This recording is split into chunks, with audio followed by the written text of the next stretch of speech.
Sir ఇప్పుడు మనం వెళ్ళేటప్పుడు జనరల్‌గా ఫస్ట్ వచ్చేది ఎవరైనా అరెస్ట్ తర్వాత బేసిక్‌గా అడుగుతారు కదా! అరెస్ట్ వారెంట్ అనేది ఒక వర్డ్ వినిపిస్తది. సో, అది ఎంతవరకు అంటే మనం వెళ్ళిన వెంటనే ఇంటికి వెళ్ళిన వెంటనే అరెస్ట్ వారెంట్ ఖచ్చితంగా చూపించాలా అక్కడ? లేదు ఫర్దర్‌గా ఉంటుందా? ఎలా ఉంటుంది సార్? సినిమాలో లాగా యూర్ ఆర్ అండర్ అరెస్ట్ అని చెప్పేసి ఎవ్వరు అనరండి. ఖచ్చితంగా అక్కడికి వెళ్ళిన తర్వాత అరెస్ట్ చేసేటప్పుడు సుప్రీంకోర్టు క్లియర్‌గా చెప్పింది. తనను ఎందుకు అరెస్ట్ చేస్తున్నారో తెలుసుకునే బాధ్యత, హక్కు అక్కడ ఉన్నటువంటి అక్యూజ్డ్‌కి ఉంటది. సో, తనని అరెస్ట్ చేయడానికి గల కారణం చెప్పాలి.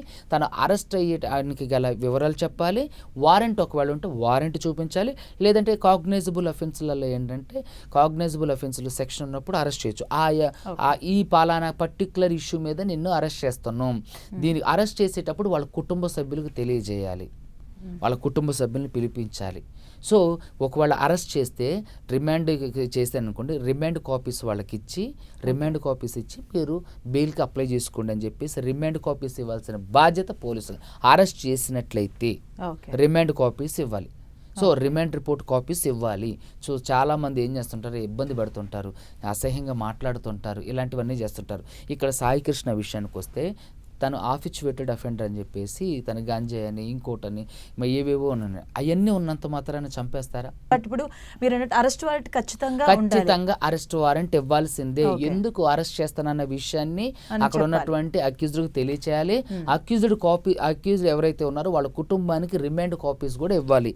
ఏ సెక్షన్ కింద అరెస్ట్ చేస్తున్నారు, ఎవరు మీ మీద కేసు పెట్టారు, మిమ్మల్ని ఏ జైలుకి తీసుకెళ్తున్నారు, అవన్నీ కూడా మీ బంధువులకి కానివ్వండి, మీ రక్త సంబంధి ఎవరైతే అరెస్ట్ చేయబడినటువంటి అక్యూజ్డ్ వాళ్ళందరికీ ఇవ్వాలి. తెలియజేసినప్పుడు మాత్రమే అది ప్రాపర్ వే అవుతుంది. చాలామంది ఏం చేస్తారంటే కోర్టుకి వెళ్ళి తెచ్చుకోండి, ఏడేయో మీకు ఎఫ్ఐఆర్ కాపీలు ఇవ్వం, ఏమి ఇవ్వం అంటే కావాలని ఇబ్బంది పెట్టే చర్యలు.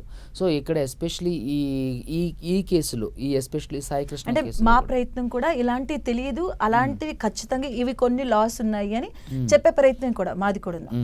ఎందుకంటే చాలా మందికి తెలియదు లిటరల్ గా అరెస్ట్ వారెంట్ కావాలి. మీరు గ్రామ స్థాయిలో తెలియదు, వెళ్ళిపోతూ ఉంటారు. ఆ పోలీస్ వచ్చాడంటే అదొక భయం.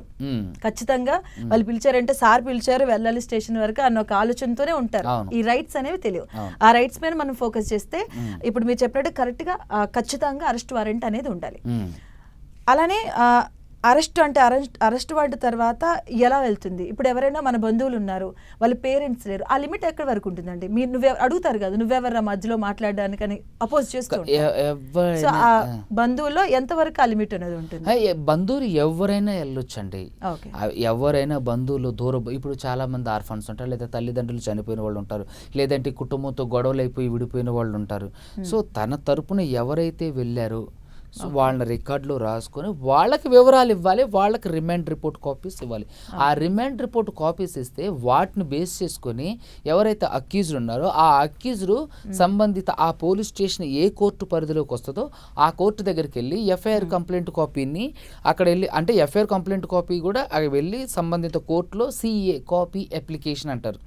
సో, దాన్ని ఫైల్ చేసుకుంటే 2-3 రోజులలో పోలీస్ స్టేషన్లో చేసినటువంటి ఎఫ్ఐఆర్ అదేవిధంగా కంప్లైంట్ కాపీ సో ఇస్తారన్నట్టు. ఇక్కడ రిమాండ్ రిపోర్ట్లో సెక్షన్లో తెలుస్తాయి, ఇవన్నీ తెలుస్తాయి. కానీ FIR copy, remand report, FIR copy, complaint copy అనేది కోర్టులో మాత్రం ఇస్తారు. వీళ్ళు అక్యూజ్డ్కి ఎవరు, కానీ వీళ్ళు ఎవరైనా బలమైన వాళ్ళు కానివ్వండి, సాలిడ్ వాళ్ళు ఎవరైనా డబ్బులు ఉన్న వాళ్ళు వాళ్ళకి ఇస్తారు మళ్ళీ.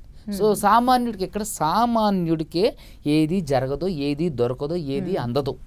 అదే ఎవరైతే పేదవాడు సామాన్యుడు ఎందుకు అందదంటే అది వాళ్ళకి కంప్లీట్ గా తెలియదు.